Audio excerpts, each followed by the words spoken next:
कोई गुनाह नहीं हुआ मुझसे। मुझसे जो हुआ उसे गुनाह मत बोलिए, क्योंकि वो जरूरी था इस शहर के लिए, इस शहर के सुकून के लिए।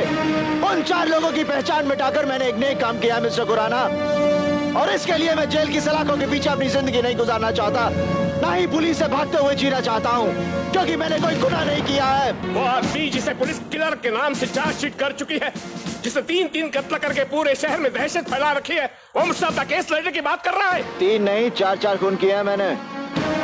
लगता है शाम का अखबार आपने पढ़ा नहीं। पुलिस ने मेरे नाम के साथ खूनी जोड़ दिया है, मगर मैं खूनी तभी माना जाऊंगा जब अदालत मुझे खूनी करार देगी। और खुराना साहब, आप जैसे काबिल वकील के लिए मुझ जैसे लोगों को अदालत से बचाना चुटकियों का खेल है। मिस्टर विशाल अग्निहोत्री, मैं अदालत में इंसाफ के लिए लड़ता हूँ। तुम जैसे खूनियों की पैरवी करने के लिए तालीम नहीं लिया मैंने। हालात जो भी रहे हो, खून किया है तुमने, गुनाह हुआ है तुमसे। कोई गुनाह नहीं हुआ मुझसे। मुझसे जो हुआ उसे गुनाह मत बोलिए, क्योंकि वो जरूरी था इस शहर के लिए, इस शहर के सुकून के लिए।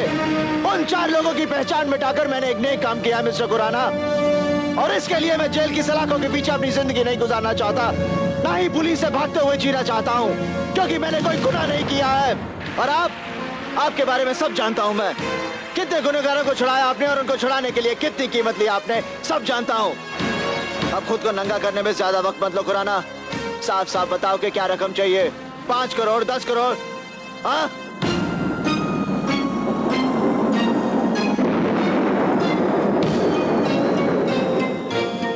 शराब पियोगे?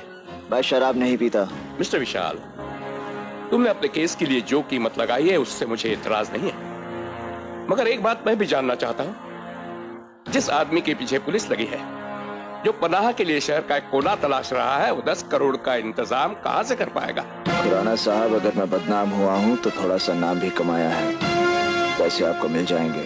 ठीक है, तुम अपना कमिटमेंट पूरा करो और पुलिस को सरेंडर करो। विस्तृत समाचार इस प्रकार हैं।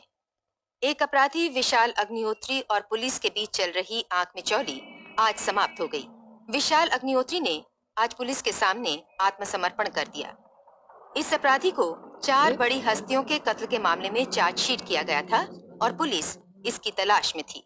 मिस्टर खुराना, विशाल का पुलिस के आगे सरेंडर करने का क्या यही मतलब है कि उसने ही खून किए हैं? आप गलत समझ रहे हैं। विशाल के सरेंडर करने के पीछे ये है कि फिलहाल की परेशानियों से बचना चाहता है। सर, आप अब तक अपने करियर में कोई केस हारे नहीं। इस केस में तो पुलिस के फाइल में नाम चढ़ना इसका मतलब ये नहीं कि वो खूनी हो जाता है। इसका फैसला अदालत करेगी। आप इंतजार कीजिए, सच्चाई सामने आ जाएगी। बस one last question sir. I am sorry, no more questions, no more questions. ये पेपर्स तुम्हें साइन करने हैं विशाल। कोर्ट में तुम्हारे केस को दाखिला तो मिल गया है। 7 तारीख मिली है पहली सुनवाई की। मेरे ख्याल से ये मामला 4 तारीखों तक खींचेगा।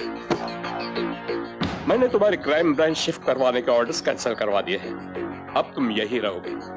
यहाँ कुछ ऑफिसर्स हैं मेरे पहचान के, वो तुम्हारा खास ख्याल रखेंगे। बस अब तुम यहाँ कुछ गड़बड़ मत करना। तैश में अगर तुम्हारा खुद पे काबू तो रहता नहीं, और मैं नहीं चाहता कि तुम्हारी चार्जशीट में कोई नई बात जुड़े। पहली कुछ तारीखों में मैं तुम्हें कोर्ट में हाजिर नहीं कर रहा हूँ। मैंने तुम्हारी मेडिकल रिपोर्ट्स लगा दी है। हो सकता है पुलिस का कोई मेडिकल ऑफिसर तुम्हें एग्जामिन करने आए, तुम उसके साथ। आप बेफिक्र रहिए खुराना साहब, मैं यहाँ कोई गलती नहीं करूंगा।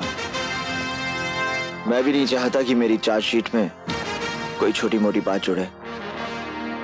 आप मुझे लेकर ऐसे ही परेशान हैं। हाँ विशाल, मेरे करियर का पहला किस्सा है जिसे लेकर मैं वाकई परेशान हूँ। जिंदगी में कभी शिकस्त नहीं देखी, शायद ये भी वजह हो सकती है। खुराना साहब,